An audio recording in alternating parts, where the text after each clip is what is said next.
As part of our training and to get an overview, we're going to talk to one of the receptionists working in extended access.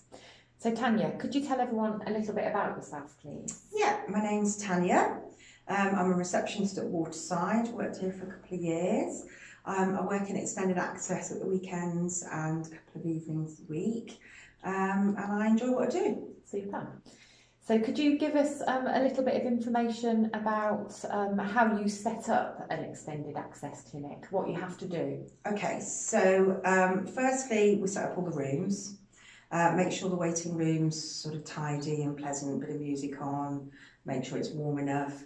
GP rooms, we'd make sure that it was warm, temperature's okay, computers on, GP is ready to go. Same with the nurses and the AMPs. Change prescriptions over so that the correct prescriptions are ready for the nurse practitioner and the GPs. All their boxes in their rooms with everything that's in there double checked to make sure everything's okay. I have now started to log GPs into and AMPs into the screen so that they're ready to go and they can just log in. A new GP, I would probably get to the stage where we had the password ready to change the password so they can just log in and they're ready to go. Okay. When they come in, I would introduce myself, say hi, do you want tea, coffee? My name's Tanya. Show them round, any new GPs, show them round and sort of make them aware that we're there if we need them, how to contact us, if they need a chaperone, anything like that. Super, thank you. Can you tell me a little bit about any issues that you've experienced in extended access? Okay, so we have had quite a few occasions where somebody has turned up for an appointment who hasn't been booked in on the correct day. So say somebody would come for an appointment that evening and they would have been booked in for the next evening. Okay.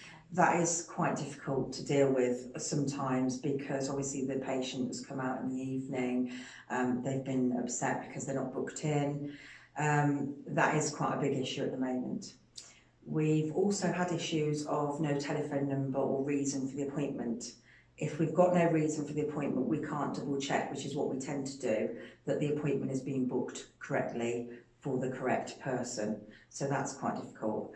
If we have no telephone number, we can't contact the patient if we need to rearrange any appointments. That can make life quite hard.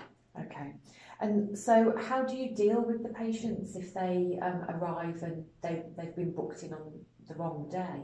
Okay, what we would do, we'd have a look, see if we've got any appointments firstly at the surgery, if we could rearrange somebody. Very often the GPs have been very helpful and the AMPs have been very helpful and they will slot people in for us. It may be a case of, which is another reason why we need the phone numbers, of saying we'll slot this 1-year-old in now and possibly ring Mr. So-and-so and say, could you come in half an hour later? If we don't have a telephone number, we can't do that, so it's imperative we have the phone numbers.